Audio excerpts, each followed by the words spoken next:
Everyone, ఈరోజు మన traditional sweet అయిన ఆవు పాల జున్ను తయారీ విధానం తెలుసుకుందాం. దానికి కావలసిన ఇంగ్రీడియంట్స్: ఆవు జున్ను పాలు 1.5 గ్లాస్, 2 టేబుల్ స్పూన్స్ బెల్లం పౌడర్, కొంచెం ఇలాచి పౌడర్, కొన్ని డ్రై ఫ్రూట్స్.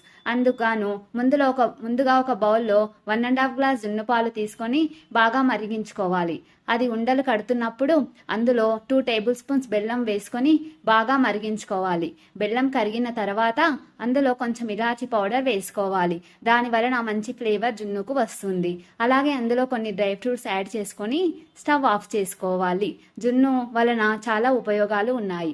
ఎందుకంటే అందులో మన ట్రెడిషనల్ కౌ మిల్క్ యూజ్ చేయడం వలన మంచి మినరల్స్, కాల్షియం మన బాడీకి అందుతాయి. అలాగే బెల్లం జ్యూస్ చేయడం వలన మంచి డైజెషన్, ఇమ్యూనిటీ వస్తుంది. అలాగే డ్రై ఫ్రూట్స్, ఇలాచి యూజ్ చేయడం వలన మినరల్స్ మన బాడీకి అందుతాయి. Thank you.